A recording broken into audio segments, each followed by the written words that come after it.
So, this is Outhouse John, and I don't know, I'm just roughing out my storyline for my Bering Strait movie where, like I said, this movie's going to try to convince people that that evolution's all backwards assed.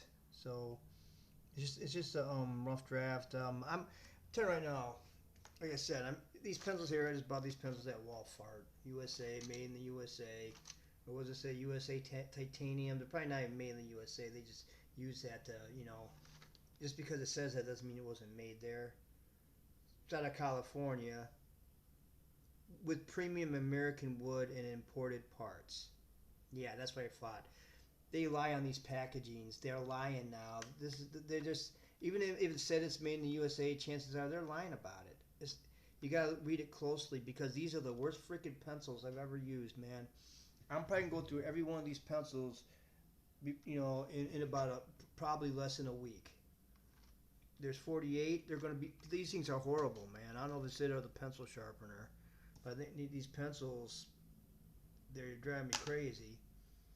So I'm gonna go buy a computer and I'm just gonna do rough it out on paper, and then with my computer I'm gonna really start working on my final draft because it is easy to use a computer because see here when you make a mistake that's why you gotta use pencils, you gotta keep erasing and it's a pain in the ass and you get all this all over. So I'm gonna do this until I can get kind of like I get my story going, and I'll you know actually get, but anyway, so far kind of gives you an idea what the story's gonna be about. So here's how it starts. So the construction. So anyway, what's happening? The story's gonna start off where it's 19 like 30s and 40s because in real life they started the what's it called, the Koma Highway in Siberia. The Russians started building it. It's a 120-mile long highway that goes through Siberia, and I'm gonna have it where it's the beginning of the construction of this highway, which is way in remote Siberia back in the 1930s and 40s, which means back then nobody knew what the hell, it was 1940s, and all the way the farthest eastern Siberia you can get, which is basically was probably no man's land back then. And so that starts off. The story is so the construction crew, they park their construction equipment and tractors and everything.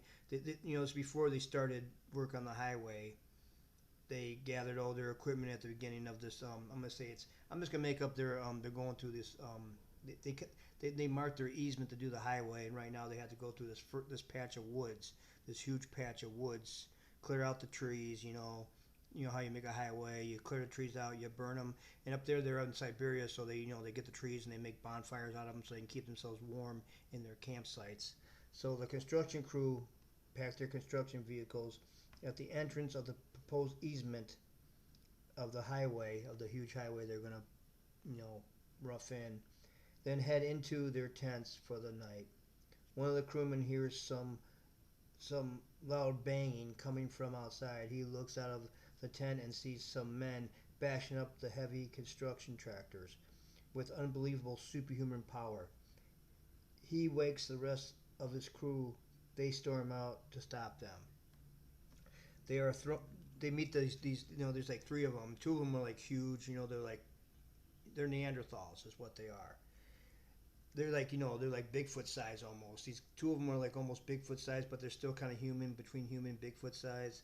And then there's one who's like average size, but he's like real powerful. He's like it's gonna be Damon. He's gonna be like 5'11", 185 pounds, but he's like as strong as like a 300-pound man because he's a Neanderthal. He's built like a Neanderthal, but he weighs 185 pounds.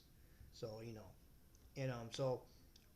they meet these three guys and they beat they're like Neanderthals. They're like big Neanderthals, which means they're real strong. They're like as strong as gorillas. They're pretty much the same strength as a gorilla, a full-grown gorilla. And so the crewmen are like they're just tossed around like rag dolls and like knocked out. They're not killers. Neanderthals aren't killers. They just like knock them out. They don't kill them. They're not bad people. They're just want to be left alone. So the next morning, the supervisors find them all laying on the ground, out cold, and The equipment, the equipment is slightly, it's all bashed up.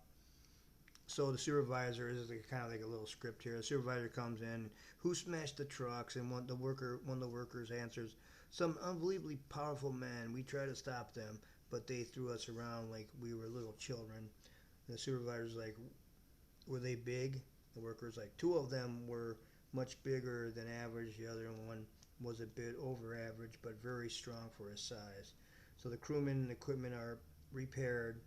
They both get repaired, like, and they finally begin construction of the highway. They start by cutting down the trees and using them for firewood, keeping their campsites warm in the Siberian wilderness. As they sit warming themselves around the giant campfire, they are suddenly approached by some half naked, half naked, some attractive, half naked women wearing animal skins. This is the native Neanderthal women. See, I'm gonna have it where Neanderthals, they weren't all like, they had mutants too. Like Neanderthals had mutants, like we have mutants. Most Neanderthals were like us. They looked like us. They weren't all hairy like they're saying they were. They came in all different sizes like we do. They had some without hair, some with hair, because I think that's what really happened. Because these archaeologists like to make general statements, and they want to make they do. I mean, everything they talk about is like a general statement. They make blanket statements on how the Neanderthals looked, and that's how you can tell they're Democrats. Because Democrats, for some reason, they think a certain species, that everybody like looks alike. They have the same physical traits. No, they don't. We modern humans, we all have different physical traits, just like they did 300,000 years ago. We have people who are more hairy than others. We have people who look more primitive than others. So did they. So did they. Okay, they had better genetics than we do. The Neanderthals, I think, had better genetics than we do because they had to survive in that harsher climate. Because if we went back to their times, we wouldn't last 2 seconds because we wouldn't be smart enough, to survive. So they weren't stupid people. They were a product of their environment. Okay, I guarantee you, Neanderthals would last longer in our time than we would in theirs, which means, yeah, that makes them superior humans in that case. So anyway, these women are real strong too. They're Neanderthal women, and they're just thick. And they end up beating up all the crewmen. They just make manhandling them, and they carry them over to a line of trees. They put them under this line of trees, because Neanderthals, they built a walkway among the treetops, a secret walkway you can't see from the ground.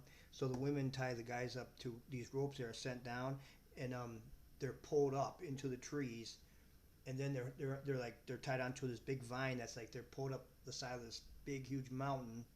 And it goes through the ring of clouds, and then they end up being pulled inside their huge primitive fortress from like thousands of years ago that they've been using for thousands of years. Their ancestors used, and these new